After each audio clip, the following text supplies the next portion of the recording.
Hello, I'm Dr. Laura Murillo, President and CEO of the Houston Hispanic Chamber of Commerce. Today, we're going to talk to one of our many elected officials that make this city run.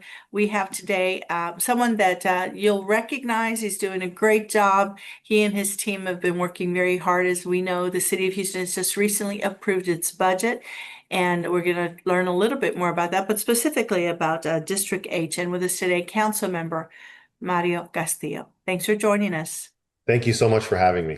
Absolutely. So a lot going on, right? And the new Oh, budget has yes. been approved. We're working with your team and others on city council to make sure we have an MWBE program that levels the playing field for all. A lot of things.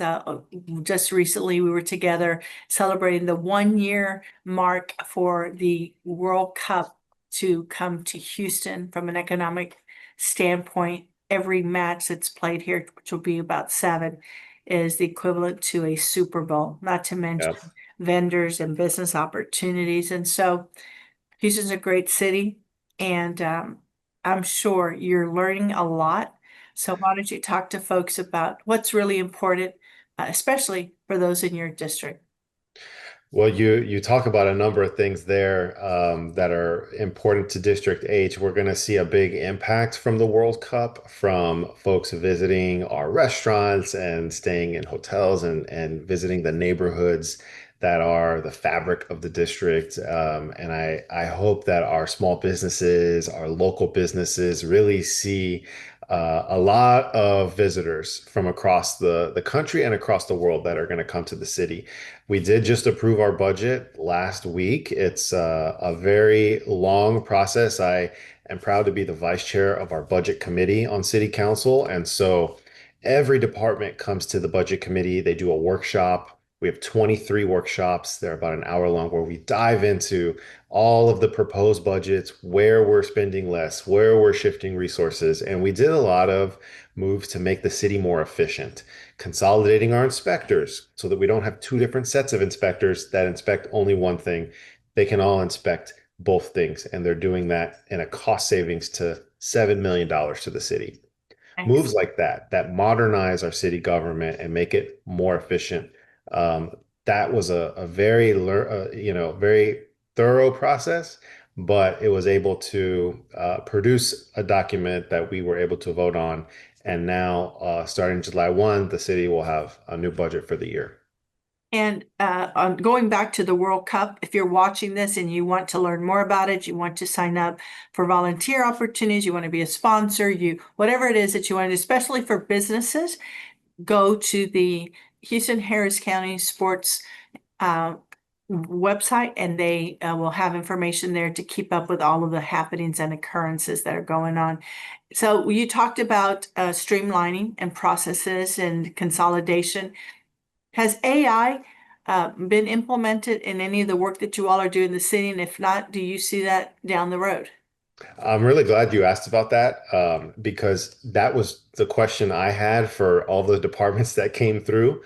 Are you using AI? Have you been approached from IT about this? What are the ways we're growing it? Because some departments are using it.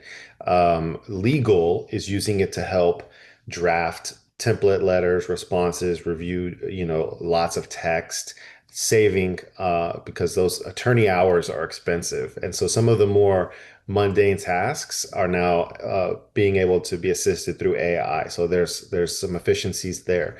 The implications, though, are really big. IT has an AI roadmap that they have for the city. We want to be cutting edge in our approach. We don't want to be bleeding edge, where we end up putting ourselves in a precarious spot by going too far too fast. But looking at the ways other cities are using AI, there's some uses we can pull in right away with our 311 call takers. The city of Amarillo, if you go to their website, they have Emma. She is a AI chat human that will interact with customers and take some of the more mundane routine calls from being delivered to a live person. So when is the animal shelter open? Or how do I pay this water bill? Or where can I go, to municipal courts for a ticket? She can provide that information. And we don't have to go to a call person who's just reading off of a script. We're using our resources for the more complex issues and cases that people are calling through 114. There's public works implications on how we're monitoring for water leaks and our sewer lines and our manhole covers for overages. There's sensors in there that can be more proactive, and allow us to pinpoint leaks faster before a sinkhole opens up, and then we're like, ah, there's a water leak. No, we're getting the data early on, and the data is able to show, hey, here's a leak. Let's go address it right away before it becomes a bigger issue. There are so many examples of where cities are using it to help be more efficient, to be more streamlined, and we have a path to doing that as well. We're going to have our own chatbot come online soon. That's a CIP project that's rolling out. But I'm really excited for it because some of our processes are, antiquated to say the least. This is going to help us not only modernize our infrastructure and our programs, but deliver better for the residents of Houston. Well, that's incredible news and very important. Certainly for folks that are in Houston, they understand the role that City Council plays. Tell them a little bit about District H and what part of Houston it encompasses. It's a great part of the city. It starts in downtown. Think of Dyken Park, Texas Avenue. That's the southern boundary. It goes fairly far north from there. You're going to take in some historic parts of Houston, like the Old Sixth Ward and First Ward and the Woodland Heights, the near north side, and then beyond that, Independence Heights. North Line, East Tex Jensen, all the way up to Melrose and Melrose Park, Shepherd Park Plaza and Garden Oaks to the northwest. And then from downtown, we also go east along Buffalo Bayou to take in Second Ward, Denver Harbor, parts of the East End, all the way to the port. So it's very big. 6 miles of Buffalo Bayou in District H. We have a lot of great park and green space potential there with what's going on the Bayou East project. There's so much diversity in the communities as well. I'm really proud to represent it. It's an area that I was born and raised in, and my family still resides there. But there's so much to see and do, and there's a lot happening in District H. There is, and one of the things that is certainly happening is a lot more people going out to City Hall and sitting in for the public sessions. And it's a real opportunity, especially in the summertime, for families, if they can, to take children, young people to sit and experience that at least once. And people can sign up to speak on different topics. And I know there's been conversations around trying to change the times because it is during the day.